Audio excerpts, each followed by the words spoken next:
მოგესალმებით მეგობრებო, დაგიბრუნდით შემდეგი ეპიზოდით. სალამი დევიდ, კარგად შეგორ ხარ? კარგად. მადლობა მეგობრებო დაწერილი კომენტარებისთვის. რაიმე არის ეპიზოდის ქვეშ შეხვდა ძალიან კარგი კომენტარი ნიკო ანდრონიკაშვილისგან და პირადი მადლობა მინდა გადაუხადო ნიკო ანდრონიკაშვილს. ძალიან კარგი ფიდბექი მივიღეთ მისგან და გთხოვთ გააგრძელეთ ასეთი ფიდბექები. ასევე ვიღებთ ხოლმე ბევრ თხოვნას სხვადასხვა კომპანიის მიმოხილვაზე. ესეც გვეხმარება სამომავლო ეპიზოდის არჩევაში და ვეცდებით რომ ქართული კომპანიაც ჩავართოთ უბრალოდ როგორც ვახსენეთ კომენტარებში რთულია ქართულ კომპანიაზე ბევრი ინფორმაცია მოიძიოთ, მაგრამ აუცილებლად ვეცდებით რომ ქართულ კომპანიაზე ინფორმაცია ჩავართოთ. გთხოვთ ასევე გამოიწერეთ ჩვენი არხი, დაგვიკომენტარეთ, გაუზიარეთ თქვენს მეგობრებს და ასევე მადლობა მინდა გადაუხადო ჩვენ მეგობარ კომპანიას ლოიალტეს, რომელიც დიდი ხანია მხარს გვიჭერს ამ წამოწყებაში. აღწერაში ასევე დავამატეთ ჩვენი სოციქსელის მისამართები, გაიცანით მაგასაც აუცილებლად. გითხრეს რომ საჭირო სოციალურმა გქონდეთო და შესაბამისად გადავწყვეტეთ რომ მაგ ფლანგზეც გავაქტიუროთ. მადლობა ნიკოს. კარგი, მოკლედ დღეს ისეთ თემას განვიხილავთ, რომელიც ჩემთან მაინც და მაინც ახლოს არ არის. გაგიკვირდება და არც ჩემთან, მაგრამ საინტერესოა თვითონ კომპანია. ხო, ძალიან საინტერესო კომპანია, როგორ მოვიდა იქამდე რომ დღეს არის ერთ-ერთი უდიდესი კოსმეტიკის მწარმოებელი კომპანია სამეულშია და თან მოვიდა საიდან? აბსოლუტური ნულიდან. ხო, ანუ არაფერი არ ჰქონდათ საერთოდ, როცა დაიწყეს ამ კომპანიაზე მუშაობა და კი ვხედავთ დღეს სადაც არიან. მოკლედ Estée Lauder არის დღეს ჩვენი თემა. სანამ დავიწყებ თვითონ ამ კომპანიაზე, მე მგონი უნდა ვთქვათ ეს კოსმეტიკის ინდუსტრია ზოგადად როგორ მუშაობს. მოკლედ არის 4 კატეგორიის, ასე ვთქვათ, ეს კოსმეტიკა რა არის დაბალფასიანები. დაბალფასიანების სულაც არ გაგიკვირდება, რა თქმა უნდა, რომ ყველა დიდი ნაწილი შეადგენს ბაზარის, სადღაც 50%-ზე მეტი არის, მაგრამ საინტერესო რა არის, ბოლოს წლებში ტენდენციას რო შეხედოთ, დაბალფასიანების გაყიდვების შედარებით მცირდება და უფრო ზედა კატეგორიები ანაცვლებს. მე არის რაღაცა საშუალო, მე არის პრემიუმი და მე არის რაღაცა ლაქშერი, პრესტიჟული ლაქშერი. ხო, რომელიც ძალიან ძვირიანი კოსმეტიკა. ნუ, მოკლედ ადამიანების უმრავლესობა ყიდულობს როგორც ვთქვით დაბალფასიანებს, მაგრამ უფრო და უფრო მეც ყიდულობენ ზუსტად აი ამ საშუალო და მაღალი კატეგორიის. ის ლაქშერი ძალიან ის არის ასე ვთქვათ ნიშურია ძირითადად. თან მნიშვნელოვანია რომ ნახოთ რომ ეს კომპანიები და ეს ბრენდები ძალიან მნიშვნელოვნად არის დიფერენცირებული. ზოგი არის რომ დერმატოლოგიურია, ზოგი ამბობს რომ სილამაზეზეა, ზოგი არის პრესტიჟზე არის ორიენტირებული და ეს დივერსიფიკაცია გამოიწვია იმან რომ თვითონ ეს ბაზარი რომელ ბაზარზეც ეს კოსმეტიკის კომპანიები ოპერირებენ არის უზარმაზარი, მილიარდიანი, რამდენიმე მილიარდიანი ბაზარია და მომხმარებელი ყავს ყველა ქვეყანაში. შესაბამისად ამ ეს კომპანიები ცდილობენ რომ მაქსიმალური დივერსიფიკაცია მოახდინონ რომ რაც შეიძლება ბევრ მომხმარებელზე გავიდნენ და Estée Lauderi Estée Lauderზე გეტყვით რომ ქალის სახელია, დამფუძნებლის სახელია Estée Lauderi და ალბათ Estée Lauderi იყო ერთ-ერთი პიონერი, რომელმაც ეს დივერსიფიკაცია მოიფიქრა და ამან ხელი შეუწყო როგორ განვითარდა ბაზარი და მაგაზე მე მოგვიანებით უფრო დეტალურადაც მოგიყვებით. კარგი, აი ძალიან შორიდან რო წამოვიდეთ, ხა დღევანდელი დღე წარმოუდგენელია ამ რაღაც კოსმეტიკის გარეშე, ხა რავი, სუნამოს ყველა ვიყენებთ და დეოდორანტს ყველანი ვიყენებთ და რა ვიცი, პომადას ყველანი იყენებენ და ხო ხტები. ანუ აი ისეთია თითქოს რომ დაფიქრდე ვერც კი წარმოგიდგენია რომ თურმე შეიძლება 100 წლის წინ არ იყო. და ეს იყო ჩვეულებრივი პრესტიჟის და სიმდიდრის მაჩვენებელი. ანუ კოსმეტიკას ბჭყალებში ყველა იყენებდა ძალიან დიდი ხნის განმავლობაში, ოღონდ რა დონეზე იყენებდნენ, იცი? ანუ აი სახლში რაღაცას წითელ მცენარეს გაჭყლებდნენ და იმას წაისვამდნენ თქვა ლოყაზე ან ტუჩზე ან რაღაცა. ანუ მოგეთ ადამიანს ყოველთვის უნდა რომ ლამაზად კი, ძველ დროშიც, ანუ ანტიკურ ხანებშიც კი ყოველთვის ყველა აღმოჩენებისას ყოველთვის არის ხოლმე ისეთი ადგილები, სადაც ადამიანები ცდილობდნენ რომ თავი უკეთესად წარმოეჩინათ. ანუ ხშირად გვინახავს ხოლმე გამოქვაბულებში ადამიანები დახატული იყვნენ განსხვავებული სახის ფერებით. ანუ ამაზე რა თქმა უნდა მაშინ სხვა ფერის ხალხი არ იქნებოდნენ, უბრალოდ იღებავდნენ ამ თავის სახეს და განსხვავებულად უნდათ რომ წარმოჩენილიყვნენ და მე მოგვიანებით უკვე როდესაც სილამაზის სტანდარტები დამკვიდრდა და როდესაც ადამიანებმა ცადეს რომ მოდი ჩვენს ჰიგიენაზე დავიწყოთ ფიქრი, კოსმეტიკამ უკვე შეიძინა სხვა მიმართულებაც, ანუ კოსმეტიკა იყო შენი გარეგნობის უკეთესად წარმოჩენის საშუალება და ეს ინდუსტრია მოკლედ დაიწყო რაღაც რიტუალებიდან და ბოლოს ავიდა საკუთარი ადამიანისთვის საკუთარი თავის უკეთ წარმოჩენის საშუალებამდე ავიდა. ხო, თვით დაჯერებას გმატებს, უკეთესად გამოიყურები და უკეთესად გრძნობ თავს, რა თქმა უნდა. თუმცა ეს ყველაფერი როგორ ხდება, სახლში ამზადებენ მაინც. ამას ვამბობ, აი სადღაც მე-20 საუკუნის საწყის წლებშიც კი არიან კომპანიები, რომლებიც მაგდოს ფეხს იკიდებენ, რაღაცებს ამზადებენ, მაგრამ არ ვარგა. ეს რასაც ისინი აკეთებენ და რაღაც ისე ნივთიერებები ურევია რაღაცა ტყვია და ვერცხლის წყალი ხო ანუ სტანდარტები არ არსებობს და რა ვიცი ხა ადამიანები მერე ატყობენ რომ როითვამენ იმის მაგათ უკეთესად გამოიყურებენ შეუარესად გამოიყურებენ და მერე ის მიდის ლაპარაკი მიდის რომ ხალხო ეგენი არ გამოიყენოთ და ლამაზად თუ გინდა გამოიყურებოდე ადექი და შენ დაამზადე და მაგრამ მაგ პერიოდში წარმატებული კომპანიები ვინც იყვნენ, ისინი რეალურად კომპანიები ნაკლებად იყო, ეს იყო საოჯახო ბიზნესები, როდესაც ამ თაობიდან გადაცემული ინფორმაციით ისეთ მიქსტურებს ამზადებდნენ, რომელიც არც სახეს არ გიზიანებდა და თან სახისთვისაც კარგი იყო. თუმცა პრობლემა ის იყო, რომ ეს ძირითადად რადგან საოჯახო მეურნეობაში იყო დარჩენილი, ამის მასშტაბირება და ბევრ ადამიანამდე გატანა არ ხდებოდა. შესაბამისად, იმის გამო რომ ცოტა იწარმოებოდა, ფასით შედარებით უფრო ძვირი იყო, იმიტომ რომ როგორც წევან ვახსენეთ, მოთხოვნა იმაზე, რომ ადამიანი უკეთესად გამოიყურებოდეს ყოველთვის იყო და შესაბამისად ამ პროდუქტების ფასებიც განსაკუთრებულად მაღალი იყო და ამიტომ ხელმისაწვდომობაც შესაბამისად დაბალი იყო, თან ძვირი იყო, თან კონკრეტულად ოჯახებში იყიდებოდა და რთული იყო ადამიანებისთვის რომ ამ პროდუქტებამდე მიეღწიათ. ხო, სხვათა შორის მერე ცოტა ამის მასშტაბირება რომ მოხდა, ძირითადად იყიდებოდა ხოლმე სილამაზის სალონებში. ანუ აი ის რო წარმოვიდგინოთ, სიტუაცია რა ხდება? სიტუაცია ხდება, რომ ეს მე-20 საუკუნე რო დაიწყო, ამერიკას აქვს ძალიან აღმავალი ეკონომიკა, ძალიან მაგრად მიდიან და აღმავალი ეკონომიკა რითი ხასიათდება, რომ ადამიანს აქვს უკვე თავისუფალი ფული, რის დახარჯვაც უნდა. და ერთ-ერთი რა არის, რომ გინდა რომ შენ სილამაზეში დახარჯო. და ამიტომ ეს პოპულარული გახდა ეს სილამაზის სალონები, ქალებმა დაიწყეს უკვე სიაული. თან ერთ საინტერესო რა მოხდა, ნახე, ქალები მანამდე ძირითადად იყვნენ სახლში. და ეგ არის პერიოდი, როდესაც ქალებმა დაიწყეს მუშაობა. და უყურე სახლში რო ხარ და რა ვიცი 9 შვილი დაგდევს თუ შენ დასდევ 9 შვილს, ხო? ანუ არც დრო გაქვს იმისი, რომ უკეთესად გამოიყურებოდე. არც თავი და მესამე რა არის, იცი, უკეთესად გამოიყურები. თან გინდა რომ ვიღაცემა დაგინა ხო და სახლში როზე ხარ დიდი აზრი არ აქვს, მაგრამ ქალებმა გარეთ დაიწყეს სიაული, ავტომატურად ეს მოთხოვნა გაიზარდა. უკვე დაიწყეს სილამაზის სალონებში დადიან და რაღაცა თმას იკეთებენ და ფრჩხილებს იკეთებენ და ასე შემდეგ.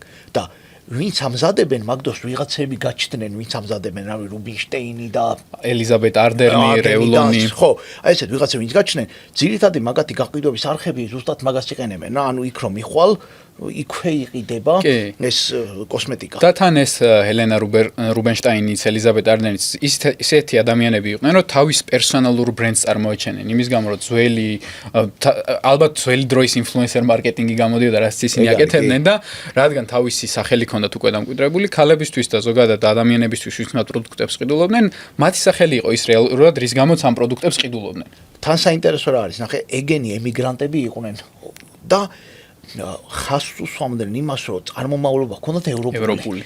და რატომღაც კოსმეტიკაში ეგ მაგრად მუშაობდა, რომ შენ ვაჩვენებდი რაღაც ევროპული წარმომავლობა გაქვს, კარგი იყო. არ ვიცი რატო სიმართლე. თან ამერიკის ბაზარზე ვლაპარაკობთ ახლა, ანუ ჩვენთან დღემდე ეგრე არის რაღაც ევროპული უკეთესია, მაგრამ ამერიკაში ალბათ ეგ ცოტა ჩვენგონებაში არ ჯდება, რატო შეიძლება იფიქრონ, რომ ევროპული რაღაცა უკეთესი შეიძლება იყოს. ხო, ფაქტია რომ ასე იყო, რა ვიცი, რომ გავყვეთ ალბათ რაღაცას დავასრულოთ. მაგის მიზეზი ძირითადად ის იყო, რომ საფრანგეთი იყო ის ქვეყანა, საფრანგეთი და გერმანია, სადაც ქიმიური დანამატების წარმოება მაღალ დონეზე იყო და შესაბამისად ეს თან პლუს ფრანგული კულტურაც, რომელსაც ამერიკაზე ძალიან დიდი გავლენა იქონია, საფრანგეთიდან მოდიოდა რეალურად ეს კოსმეტიკები, რომელიც მერე ხალხს მოწონდა და ამიტომ ამერიკელები თვლიდნენ, რომ თუ პროდუქტი არის ევროპული ან ევროპული წარმომავლობა აქვს, მაშინ ის არის საუკეთესო. ხო და მოკეთ ახლა თვითონ ეს გადავიდეთ. მოკეთ ესტი საინტერესო არის, ესტი იყო მაგისი მოფერებით მეტსახელი. ხო, რა სახში ასაც ეძახდნენ. ეს მერე ესტე მერე გადააკეთა ეს სახელი მაგაზე მივალთ. ხო და ანუ ეს პატარა რო იყო, რა ვიცი, ხო ჩაულებრივი ბავშვი იყო არაფერი ისეთი, გარდა იმის რომ ამის ბიძას ჰქონდა პატარა მაღაზია, რაღაცებს ყიდდა და ეს აინტერესებდა ხოლმე და იმ მაღაზიაში დადიოდა. და ეს კოსმეტიკა პატარობიდანვე დააინტერესა. თან ქიმია უყვარდა, რა ვიცი, ქიმია ინდონეზე რა კოსმეტიკას ასჭირდებოდა და სკოლიდან მოდიოდა ხოლმე იმას შვებოდა. ხო, რაღაცებს უყურებდა და ისვავდა და ასე შემდეგ რა. და ეს ბიძაც ამ კოსმეტიკის სფეროში რადგან მაგდროს ფეხს იკიდებდა, ეს ბიძაც ჩაერთო მაგ თემებში და მოკეთეთ ბიძას ეხმარებოდა რა. და კარგი ისმი იყო, გამოცდილება მიიღო პატარაობიდანვე გაყიდვებში, ხალხთან ურთიერთობაში, ასე შემდეგ. ასე რაღაცა, მაგრამ თვითონ ტიპაჟიც ესეთი იყო რა, რომ ანუ მარტო კი არა მზადება და დამზადების პროცესი კი არ აინტერესებდა, იქ კლასელებზე ტესტავდა და იქ რაღაც და ხალხთან ურთიერთობა უყვარდა. მთავარი Estee Lauder-ის მთავარი პლუსი რაც იყო, რომ იმ პროდუქტებს, რასაც უშვებდა, ყოველთვის ტესტავდა ვიღაც მომხმარებლებზე. ეს არ ვიცი იმ მომხმარებლებს და მის მეგობრებს და მათ ჯანმრთელობაზე როგორ ისახებოდა, მაგრამ მთავარი იყო, რომ მომხმარებლებისგან ყოველთვის იღებდა ხოლმე ფიდბექს. ხო და მე რა მოხდა მოკლედ რა. მე მოხდა ის, რომ ამან დაიწყო, ანუ ეს ხა რაღაც პერიოდი ხო გავიდა, მე ეს კოსმეტიკის მოხმარება იზრდება, მერე წამოვიდა დიდი დეპრესიის პერიოდი და მაგ დროს საინტერესო რა არის, იცი რომ კოსმეტიკა იყო ერთ-ერთი ყველაზე ნაკლებად ისეთი დარგი, რომელიც ყველაზე ნაკლებად დაზარალდა რა. ანუ ხალხი უკვე შეეჩვია მაგას, რომ კოსმეტიკა ყოველდღიური გამოყენებისაა და ეხლა შენ გასაგებია გიჭირს, მაგრამ დეოდორანტს მაინც ყოველთვის გამოიყენებ. ხო და აი მასეთ დონეზე ეხლა შეიძლება არ არიან როგორც დღეს ვარ თქვათ, მაგრამ ანუ მაკეთ მიდიან რა და მოკლედ მოთხოვნა მაინც იზრდება მიუხედავად ეკონომიკური თან მან მნიშვნელოვანია რომ შევხედოთ ამერიკის ურბანული განვითარება მაშინ როგორ მიდის. ან დღევანდელ ეპიზოდში ამერიკაზე უნდა ვისაუბროთ ძირითადად, იმიტომ რომ Estee Lauder-ი ამერიკული ბრენდია და ამერიკის ურბანული განვითარებაც ნელ-ნელა წინ მიდის და შემოდის department store-ები, ეგრეთ წოდებული აფთიაქები ძალიან პოპულარული არის და ასევე პოპულარული ხდება სილამაზის სალონები, იმიტომ რომ დევიდ როგორც ახსენე, ადამიანებს ყოველთვის უნდათ რომ უკეთესად გამოიყურებოდნენ, მიუხედავად იმისა, ეს დიდი დეპრესია თუ პირიქით აღმავლობის ხანა, ადამიანებს ყოველთვის აქვთ იმის სურვილი, რომ უკეთესად გამოიყურებოდნენ და ამ პროდუქტის გაყიდვებით ძირითადად ამ სამარხში ხდებოდა. ნუ თავიდან დაიწყო რომ აფთიაქებში იყიდებოდა, რაც Estee Lauder-ისთვის მიუღებელი იყო და დამოწონდა ისე ჩვენ ეპიზოდებს რო გადავხედოთ, აფთიაქები კოლით გაყიდვიდან დაიწყეს, მერე გადავიდნენ ესთეტიკაზე, ესთეტიკურ პროდუქტებზე და მოკლედ ყველაფერს ეგენი ყიდნენ, რასაც კი ქიმია შეიძლებოდა და რო ერქვეს და იმის გამო რომ Estee Lauder-ს ბიძამისთან მუშაობის, მაღაზიაში მუშაობის გამოცდილება ჰქონდა, ეს ამჩნევდა რომ რეალურად ყველაფერი აფთიაქში არ უნდა იყიდებოდეს. მაგალითად, ისეთ რაღაცებს, როგორც არის საპონი და რაღაცა ესეთი ყოველდღიური მოხმარების რაღაცები, ადამიანები ყიდულობდნენ department store-ებშიც. სხვათა შორის ახლა მაგ department store-ების იდეა ჩვენს გარშემო ახლა არ ვიცი რამდენად აქტუალურია დღეს, მაგრამ department store-ები იყო აი ეს რაღაცა ყველაფერი რო იყიდება მასეთი მაღაზიის, ასე ვთქვათ, წინაპარი. ანუ აი საერთოდ ყველაფერი იყიდებოდა, თუმცა თანამედროვე ჰიპერმარკეტები და რაღაცები, რა თქმა უნდა, ეს კონცეფცია არ არსებობს მაგ დროს, ხო? ეს არის პატარა ზომის მაღაზიები, თუმცა უბნებში, თუმცა აქ შერეული ტიპის საქონელი აქვს. ანუ აი ადამიანს რაც ხშირად სჭირდება და ხშირად მოხმარება და ყველაფერი იყიდება და ესენი მან კოსმეტიკასაც ამატებენ. ერთი სხვათა შორის ძალიან საინტერესო რაღაც ვიპოვე ამას რო არის ერთ-ერთი რა. და არ ვიცი, მე არ ვიცოდი მაგალითად არ ვიცი შენ იცი თუ არა. ერთ-ერთი რატოც კოსმეტიკას რატოც იყენებდნენ department store-ებში ხშირად, იყო რა მაგ დროს ხო გადაადგილების ძირითადი საშუალება ცხენია. კი. და სუნი აქვს რა.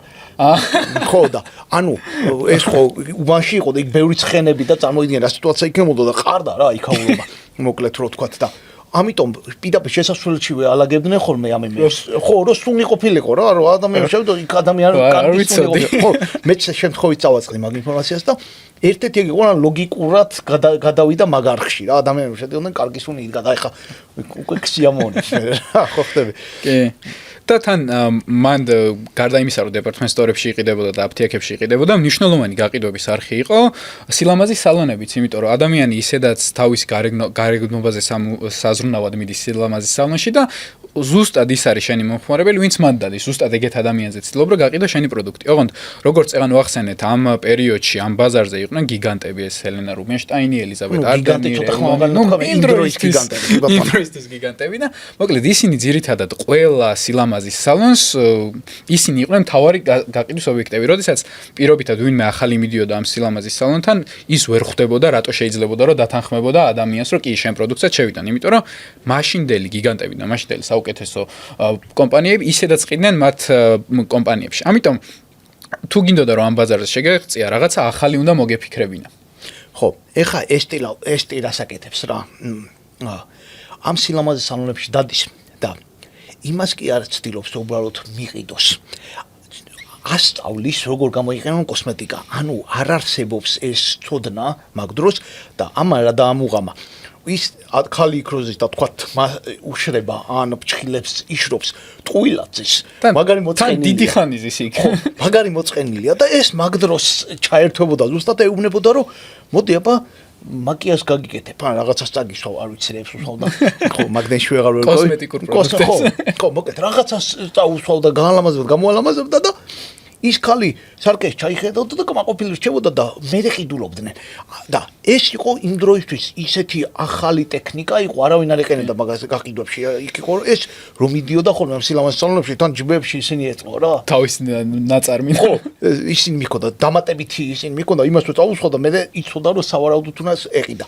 და ეგ იყო ანუ მოკლედ ამან პირველი რაც გაყიდვა ტექნიკა რაც დანერგა იყო ზუსტად მასე რომ ასე ვთქვათ ატესტინებდა, აჩვენებდა რომ როგორი კარგია და კმაყოფილი კლიენტები ყიდულობდნენ. ეგ არის პირველი საინტერესო ნაბიჯი. და მე რასაც ეს კმაყოფილი კლიენტები აკეთებდნენ, როდესაც სილამაზის სალონში მიდიოდნენ მეორედ, პირველი რას კითხულობდნენ, სად არის ესტის პროდუქტი, რომელიც წინაზე მოეწონათ და ამის გამო ესტეს ძალიან დიდი მოთხოვნა შეექმნა და მე როდესაც უკვე დეპარტამენტ სტორებშიც დაიწყო ხალხმა სიარული, იქაც დაიწყო ხალხმა ესტე ლაუდერის პროდუქტის მოკითხვა.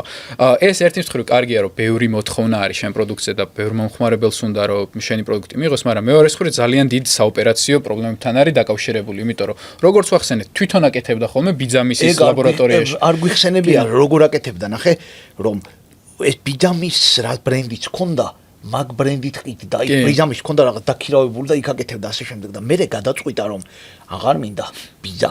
ეხლა მოდი ჩემი ბრენდი უნდა გავაკეთო. ამასობაში გათხოვდა, მაგის ქმარი იყო გვარად ლაუტერი და მე ჯეიკობ ლაუტერი. ხო, ლაუტერი იყო გვარად და ზუსტად ეს მე ესტე ლაუდერი მაქედან მოდის. ან თავის სახელი ოდნავ შეცვალა, ქმრის გვარი ოდნავ შეცვალა და ეგ გამოვიდა.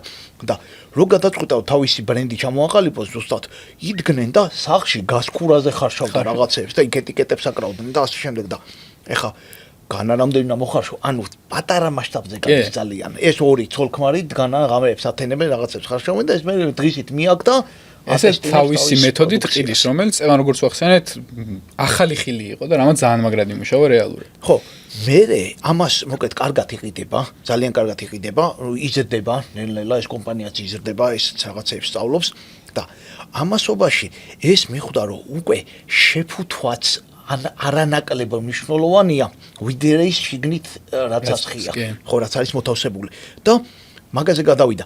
ერთი ის ვიცი რაღაცა მითია, არ ვიცი მართალია თუ ტყუილია, მაგრამ სავარაუდოდ მართალი იქნება. ისეთ ფორმაში, ისეთ იმაში იყო, რომ მაცივარში ინახავდნენ ხოლმე ამებს, იმიტომ ორგანული პროდუქტები იყო ძირითადად ვერ გაფუჭებული იყო და ვიღაცამ საჭმელს ისაკნა დაასხა რა, რომ ანუ ისე გო მაიონეზი ეგონა. ხო და მოკეთ ეს მიხვდა, რომ ამას ისეთი შეფუთვა უნდა გააკეთოს, რომ ადამიანი რომ დაინახოს შორიდანვე ისმოს ეგარი და რაღაც მაიონეზი არ ეგონოს და რაღაც საკვები პროდუქტი არ ეგონოს. და მაგაზე დაიწყო მუშაობა და მე მივიდნენ ზუსტად ამ რაღაც ძალიან კლასიკურ ვიზუალამდე, რომელსაც ამ ვიდეოში ახლა ვეცდები გაჩვენო. არა, აღწერაში არ პიტა ვიდეოში. კი, და თან კიდე საინტერესო რაც იყო, როგორ მივიდა ამ იდეამდე, რა ფერი უნდა შეერჩია და როგორ უნდა შეერჩია ამ ფლაკონის დიზაინი. თავარი რაც იყო, რადგან ესტემ ამ თავის სალონებში სიარულით ძალიან ბევრი მნიშვნელოვანი ნაცნობი შეიძინა, ეს ადგადა წავიდა იმ ხალხთან სალაპარაკოთ, ვისგანაც კარგი ფიდბექი უკვე ქონდა მიღებული და მოიარა მათი სახლები, რეალურად დაათვალიერა მათი აბაზანები, დაათვალიერა მათი სამზარეულოები, რომ ენახა რეალურად სად ინახება ეს პროდუქტები. და ეცადა რომ საუკეთესო ვიზუალი შეექმნა იმის მიხედვით, რაც მომხმარებლები გამოიყენებდნენ. დადგავ თან ლამაზად უნდა ჯდებოდეს რა ესეთი იმასო. და ეს იყო რეალურად ამას აქამდე მისი კონკურენტები არ აკეთებდნენ და ის რამაც მე განაპირობა ეს ლაუდერის წარმატება იყო რომ კიდევ ერთხელ აქაც ფოკუსირდა მომხმარებელზე და ზუსტად ის გააკეთა რაც მომხმარებელს სჭირდებოდა. ხო, მე ზუსტად ეხლა რა უნდა? უნდა რომ გაყიდვების არხები გაზარდოს, იმიტომ რომ ამ სალონ სიარულში ძალიან რთულია მანდ რომ მასშტაბზე თან მასშტაბი არ გაქერთი და მე მეორე გაყიდვების ძალა გჭირდება, ანუ კონკრეტული მარტო ეს ხო არ ივლის სეილსმენების დაიმატა, სეილზუმენების დაიმატა და რთულია რეალურად რომ ამ ხელა გუნდი მართო და თან აქეთ წარმოება გქონდეს გამართული. ხო და ამიტომ გადაწყვიტა რომ ძალიან პრესტიჟული ეს დეპარტამენტ სტორები რაც არის მან შევიდეს სხვათა შორის ძალიან გაუჭირდა მან შესვლა იმიტომ რომ თავიდან რომ მივიდა ისინი ეუბნებოდნენ რომ ისედაც ვყიდით რაღაცებს და რაში გვჭირდება და მან უთხრა რომ დაგიმტკიცებ თუ საჭირო ვარ და რაღაცა ის გააკეთა ხალებს აჩვენა და ძალიან მოთხოვნა იყო იმის გვერდზე რაღაც ჩაატარა სპეციალურად დადგა იქ დეპარტამენტ სტორებთან და ხალხმა ნახა რომ დეპარტამენტ სტორის ფლობელებმა ნახეს რომ რეალურად არსებობს ამისი მოთხოვნა. იმიტომ მიდიან და კითხულობენ მე რომ ის პროდუქცია არ გაქვს და ხო და აი დეპარტამენტ სტორებში როცა განათავსა თავის პროდუქცია უკვე ბევრად სწრაფად გაიზარდა და ბევრად დიდი გახდა მაგ შემთხვევაში. კი, თან ერთი რაც უნდა ვახსენოთ აქ ეკონომიკის ზრდასთან ერთად და ზოგადად სოციო-ეკონომიკურ ფაქტორებზე, იქამდე სანამ Estée Lauder-ი დაიწყებდა ამ პროდუქტების გაყიდვას, პარფიუმერიას დაახლოებით ხარჯავდნენ $1.02. ოღონდ ამ პარფიუმერიაში წელიწადში $1.02. ოღონდ ამ პარფიუმერიაში შედის საპონი, რაღაც ძირითადი მოხმარების საშუალებები და ეს $1.02 იმდენად მცირე თანხა იყო, რომ ამ ინდუსტრიას ფიზიკურად ვერ ამუშავებდა და ეს თავის პროდუქტს ყიდა ბევრად უფრო ძვირად, ვიდრე ეს $1.02 იყო. ხო, მე ეხა საინტერესო რა არის. მე გადაწყვიტა რომ ამ სახის მოვლის საშუალებებიდან გადავიდეს სუნამოებზეც. გადავიდეს რა სუნამოებიც აწარმოოს. და ეხა ყველაზე საინტერესო შემთხვევაში რა არის ის რომ სუნამო იმ დროს ითვლება რომ არის ძალიან იშვიათად გამოყენებადი ასე ვთქვათ პროდუქტი და თან კაცმა უნდა აჩუქოს ხალს. ეგ არის მიღებული. როგორც ვახსენეთ, ამ $1.20 არაფრით არ ჭდებოდა სუნამოს შეძენა და შესაბამისად ეს სუნამო იყო რაღაც დიდებული საჩუქარი, რომლითაც ხალი უნდა მოგეხიბლა და ძირითადი მიდგომა იყო, რომ კაცმა უნდა აჩუქოს ხალს ეს სუნამო. არა და თავისთვის ადამიანები მაგ დროს სუნამოს არ ყიდულობდნენ. არა და ჩვეულებრივი პროდუქტია, რომელსაც დღეს ყველა ჩვენთვის ყიდულობთ. ზუსტად თან ეხა იქ აჩუქა, იქ არ მოეწონა რაღაცა და მოკლედ ამან გადაწყვიტა რომ რამენაირად ეს ცნობიერებაში უნდა ჩაგვიდოს მესიჯი, რომ სუნამო შენთან უნდა იყიდო რა. მაგრამ მიხვდა რომ მასეთი ადვილი არ არის, შემოვლითი გზით უნდა მივიდეს. ეს შემოვლითი გზა რა იყო, რომ სააბაზანოს ზეთი სუნელოვანი გადაწყვიტა რომ ჯერ მაგით დაიწყოს, ანუ სუნა შეაჩვიოს ადამიანები, რომ ანუ ეს სასიამოვნო არომატი ბუნებრივი უნდა გახდეს ჩვენ ყოველდღიურობაში და სააბაზანოს ზეთი ისეთი პროდუქტია, რომელსაც ქალები თავისეთაც იყიდიან და მოკეთ ამ ზეთის წარმოება დაიწყო და პოპულარულო გამხდარიყო რა გააკეთა ამ დიპარტმენტ სტორებში იატაკზე ასხავდა ხოლმე. რო სუნი. ხო, და რო შედიოდა პირველ ეს სუნი რო გეცემოდა, თან წარმოგიდგენთ თუ აყროლებული ქუჩიდან შედიხარ ხო საერთოდ რა. ხო, ეს სუნი რო გეცემოდა, ძალიან გაინტერესებდა რომ რა არის და ასე შემდეგ და ძალიან პოპულარული გახდა მალევე. სხვათა შორის ეს იყო ერთ-ერთი პირველი, მე მგონი საერთოდ პირველი, ვინც დაერგა ტექნიკა, რომ ადამიანებს გაეტესტათ, ასე ვთქვათ, ეს პროდუქცია ვიდრე იყიდნენ. დღეს ეხა ეგ არ გვიგვირს, იმიტომ რომ დღეს ისედაც ეგ არის. რო შედიხარ მაღაზიაში, ეგ სტანდარტი არის, როდესაც რაღაცას ყიდულობ, რაღაც საჩუქრად უნდა მოგიყოლო. ტესტერი და ასე შემდეგ ხო არის და ისედაც და ამან პირველად გააკეთა, როგორ აკეთებდა იცი, ამის ფლაკონები არ იყო ჰერმეტულად დახურული, ხო არ იყო რაღაცები უნდა გახსნა. ამის პიტაპი ხსნებოდა და ანუ შეგეძლო გაგეხსნა რა და ამას თუ დაკნოსავდი და რაღაც ხელზე წაიცვადი ასე შემდეგ. მე რომ დადიოდი, სხვების გქონდა და გეკითხებოდნენ რა არის. ანუ აი ძალიან საინტერესოა, ძალიან დიდ ფულს ხარჯავდა სხვათა შორის მაგაში, რომ აი უფასო ტესტერებს ძალიან ასე ვთქვათ, ძალიან არიგებდა რა რეალურად, მაგრამ ეგ იყო ამის წარმატების მიზეზი. კი და თან რეალურად რაც საკეთებდა ხოლმე წეღან ვახსენით რომ მიდიოდა სალონებში ქალებთან და რეალურად იმ ხალხის ნომრებს იწერდა, ანუ საკონტაქტო ინფორმაციას ყოველთვის იწერდა ხოლმე და მის გონებაში მას ერთი დიდი ბაზა ქონდა მომხმარებლების, რომელიც ან ტელეფონით ან ტელეგრაფით აწვდიდა ამ ინფორმაციას მომხმარებლებს და როდესაც მიხვდა რომ ამ ხელა ბაზა ქონდა, დაიწყო ამ თავის პროდუქტებისთვის დარეკვა მომხმარებლებთან, ურეკავდა რომ მოდი აი ხა ახალი პროდუქტი გამოვუშვი, ხო არ გაინტერესებს, ან ტელეგრაფით უკავშირდებოდა ხოლმე და ეს იმდენად საინტერესო იყო მისთვის, რომ ამან გაზარდა მისი ბიზნესი და მე უკვე როდესაც მივიდა იმ იდეამდე, რომ მოდი როგორ შეიძლება დავაინტერესოთ ადამიანები ჩვენი პროდუქტებით, მან დაიწყო ამ სემპლების გაყიდვა თავის მომხმარებლებზე და ამას დაარქვა თავისი მეთოდოლოგია. ჩვენი მარკეტინგი გაიზარდა ტელეფონ, ტელეგრაფ, ტელევუმენ და რეალურად ქალბატონებს ეუბნეოდა, რომ აი ჩვენი ახალი პროდუქტი არსებობს, მაგრამ ამას ეუბნეოდა არა ტელეფონზე დარეკვით ან ტელეგრაფით, როდესაც პროდუქტს ყიდულობდა, უფასო სემპლი მოყვებოდა ახალი პროდუქტის და რეალურად ეს გახდა მისი საუკეთესო მარკეტინგის საშუალება და მე მოგვიანებით თავის ავტობიოგრაფიაშიც ერთ-ერთი ყველაზე დიდი თავი მაგაზე აქვს მიძღვნილი, რომ მაგან მაგრად იმუშავა. ხო, ეხლა დღეს სემპლები რა თქმა უნდა არ გვიგვირს. მაგრამ ზუსტად ეგ იყო პირველი ადამიანი, რომელიც საფუძველი მან დაუდო რეალურად. მე მოდი ახლა ცოტა გადავახვიოთ, ამასობაში გავიდა 30 წელი. ეს უკვე დიდი კომპანიაა, წარმატებული კომპანიაა და უფრო და უფრო ცდილობს, რომ სხვადასხვა რაღაცები დაამატოს. ერთ-ერთი პირველი იყო, რომელმაც კასის ხაზი დაამატა, არამისი. არამისე მე სულ სამუშკეთებს მახსენდება ხოლმე, მაგრამ მე მგონი ეს წარმომავლობა მე მგონი მაგასთან არ ქონია კავშირი. ცოტა სხვა მიმართულებით, კი. ხო, და ეხა დაგვავიწყდა. ზუსტად აი სახელიო დაირქვა ეს Estée Lauder-ი, ხო?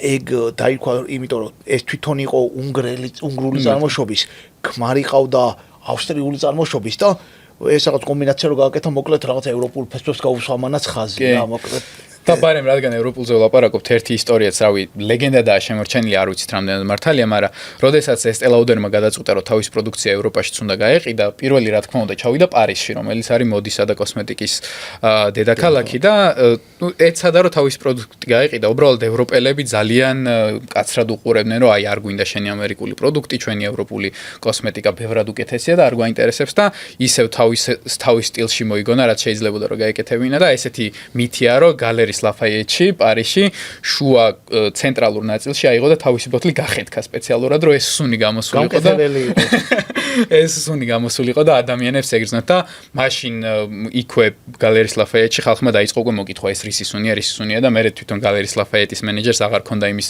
საშუალება, რომ უარი ეთქვა ეს არ ვიცით რამდენად მართალია, მაგრამ თვითონ ესტესაც აქვს მინიშნებული თავის ავტობიოგრაფიაში. ხო, არ არის გამორიცხული, მას რაღაცებს აკეთებდა ხოლმე, ხო. და მე ამ კაცის ხაზის შემდეგ ეს წარმატებული გახდა. სხვათა შორის თავიდან მალევე არ გამხდა წარმატებული. დრო დაჭირდა? საკმაოდ დიდი დრო დაჭირდა. რატომ? იმიტომ რომ ნებისმიერი პროდუქტი, რასაც ეს ახალს ამატებდა, ახალ აღქმის, ასე ვთქვათ, ცვლილებას საჭიროებდა. იმიტომ რომ ადამიანები არ იყენებდნენ ყველაზე ადვილი როგორი პროდუქტის გაყიდვა, ხო? რაღაც ადამიანებს რაღაცა სჭირდებათ და შენ აწვდი მაგას. ეს რაც ცდილობდა ყოველთვის ესეთი პროდუქტები შექმნა, რომელსაც ადამიანებს არ იციან ადამიანებმა რომ სჭირდებათ. და რეალურად სჭირდებოდათ, რომ ახალი აღქმა მიეცა ამ ადამიანებისთვის, რომ აი რეალურად ეს პროდუქტი, რასაც ახლა ვიყენებ, სჭირდება. ზუსტად იგივე გააკეთა YouTube-ზე იმ სააბაზანოს ზეთზე, რომ თავიდან ადამიანებს არ ეგონათ, რომ ეგეთი პროდუქტი საჭირო იყო და მან მისცა რეალურად დასაწყისი ამ პერსონალური მოხმარების პარფიუმერიასაც. ხო, მე დაამატა უკვე წავიდა მე კანის მოვლაზე, მარტო სილამაზეზე კი არა, უკვე იყო კლინიკი დაამატა მიმართულება, რომელიც არის ეს უკვე რაღაც medical, ხო, ეს რაღაც სამედიცინო კანის მოვლის. რეალურად მიუხედავად იმისა, რომ ეს ცდილობდა, რომ თავისი პროდუქტი ყოველთვის ჯანმრთელი ყოფილიყო, მაშინდელი ქიმიით სანამ კარგ საწარმოო პროცესებამდე მიხვიდოდი, ადამიანებს მაინც უღიზიანებდა ხოლმე კანს და ამიტომ სპეციალურად იმ მომხმარებლებზე რომ გასულიყო, ვინც რეალურად თავის ჯანმრთელობაზე უფრო მეტად ფიქრობდა და ამის გამო არ ყიდულობდა ეს პროდუქტებს, მოიფიქრა და დაამატა ეს ბრენდი კლინიკი. ოღონდ მან ძალიან მნიშვნელოვანია რა გააკეთა ეს კლინიკის ბოთლს რო აიღებდი, არსად არ ეწერა რომ ეს ტელაუდერის იყო. და ეს იყო სპეციალური გათვლა, იმიტომ რომ როდესაც შენ წაიკითხავ კლინიკს, რომელიც ბრენდირებულია, რომ ჯანმრთელობისთვის უსაფრთხოა, არაფერს არ დაგმართებს და ზედ ეს ტელაუდერი აწერია, პირველი კითხვა რაც გაგიჩნდება, მაშინ ეს ტელაუდერის სხვა პროდუქტები რას მიშვება. ამიტომ ის ყოველთვის ცდილობდა რომ ასეთ ბრენდებს, რომელსაც ან არა მისი იყო, ან კლინიკი იყო, ზედეს ტელაუდერის სახელი არ დაწეროდა. იმიტომ რომ ეს perception-ი წეღან რაც თქვით და ადამიანების სახქმა, ეგ მაგ აღქმით თავისი ეს ტელაუდერის ბრენდი არ დაეზიანებინა. ამასობაში ახლა რა შეგვიძლია დავამატოთ? ამასობაში ეს კომპანია გიგანტად ჩამოყალიბდა, თუმცა კონკურენტები რა თქმა უნდა, კონკურენტებს არ ეძინათ. ის თვალსაჩინო ვინც იყო ეს რაღაცა ელიზაბეთ არდენი და ასე შემდეგ რუბინშტეინი, ეგენი სხვებმა შეიძინეს, ეგენი რაც გარდაიცვალნენ მათი ასე ვთქვათ, ანუ როგორ იყო იცი, ეს ყველა ბრენდის უკან იდგა ეს პიროვნება, რომელზეც იყო დაშენებული, რომის სახელზე იყო დაშენებული და ისინი გარდაიცვალნენ, იმ ბრენდებმა ვეღარ გაკაჩეს ასე ვთქვათ და სხვებმა შეიძინეს რა. თან ამ დროს უკვე დაწყებულია ამ ბაზრის გამსხვილება, იმიტომ რომ ბევრი დაფრაგმენტებული იყო ეს ბაზარი და ბევრი სხვადასხვა პატარ-პატარა კომპანია არსებობდა, რომელიც დამოუკიდებლად ცდილობდა რომ ბაზარზე ყოფილიყვნენ და ის დიდი კომპანიები, მაგალითად L'Oreal, რომელიც იყო, უკვე ცდილობდნენ რომ მოდი ჩვენი ბიზნესი უნდა გავზარდოთ და როგორ შეიძლება გაზარდო შენი ბიზნესი, როდესაც უზარმაზარ სქეილზე ხარ, ყველაზე მარტივი არის რომ შეიძინო ის კომპანია, ვისაც უკვე ყავს მომხმარებლები და რეალურად L'Oreal იყო ალბათ ყველაზე დიდი კომპანია დღესაც, ერთ-ერთი ყველაზე დიდი კომპანია, პირველი არის და ბრენდების რაოდენობის მიხედვით მაშინაც კი პირველი იყო, როგორც დღეს არის და L'Oreal-მა დაიწყო ამ ბრენდების გამსხვილება და რა თქმა უნდა ამერიკის ბაზრითაც უკვე დაინტერესებული იყო. შესაბამისად დიდ კონკურენციას უწევდა ეს ტელაუდერს. უბრალოდ ეს პლუსი ის ქონდა, რომ ის უკვე ამ ბაზარზე დამკვიდრებული იყო შედარებით ვიდრე L'Oreal, მაგრამ L'Oreal-ს მეორე მხრივ ის ქონდა, რომ უზარმაზარი კომპანია იყო და ბევრად უფრო იაფად შეეძლო, რომ თავის პროდუქცია ეწარმოებინა. ამასობაში ეს ტელაუდერიც იძენს, ასე ვთქვათ, ამ სხვა კომპანიას, მაგალითად MAC-ი შეიძინა, რამდენიმე წელს წინ შეიძინა Tom Ford-ი, რითიც გავიდა უკვე, ანუ მოკლედ მთელი სტრატეგია რაში მდგომარეობს რა, რომ კოსმეტიკა არის ძალიან სუბიექტური, ობიექტურად მაგარი ნაკლებად არსებობს. ხარისხი რა თქმა უნდა არის სხვაობები, მაგრამ მაღალი ხარისხი ბევრნაირია და მე ერთი მომწონს, შენ მეორე იმას მესამე, ხო? და ამათი განვითარების ერთ-ერთი მნიშვნელოვანი არის, რომ შენ ყველა გემოვნება დაფარო და ყველა სეგმენტი დაფარო, რასაც აკეთებენ. კი, თან რეალურად ისეთ ბაზარზე ვლაპარაკობთ, რომელიც ბრენდინგზე დგას და აქ თუ ბრენდი სწორად არ გაქვს შექმნილი შენი მომხმარებელი, შეიძლება რომ გაგექცეს და ბრენდის სწორად შექმნა სჭირდება, რომ რა განსაკუთრებულად თავდაჯერებული იყო იმაში, რასაც ქმნი. და თუ შენ ერთი ბრენდი ვაი, როგორც ST-ზე ვახსენეთ, რომ ST Lauder-ზე თუ გაქვს ერთი ბრენდი შექმნილი, მერე მანდედან მეორე ბრენდში კლინიკში გადახტომა, ნარამიში გადახტომა არ არის მარტივი. ამიტომ ბევრად უფრო მარტივია უკვე არსებული ბრენდი, რომელსაც თავისი არსებული საწარმოო ხაზი აქვს, ეგ შეიძინო და ამითი გახვიდე იმ ახალ ბაზარზე. კი ბატონო, ეგ არის რეალურად. ეხლა შეგვიძლია შეჯამების სახით ჩვენი მეგობარი კომპანია Loyalty-ს კითხვა. ჩვენ მეგობარ კომპანია Loyalty-ს აქვს კითხვა თუ რა იყო ჩვენი აზრით ST Lauder-ის წარმატების გასაღები.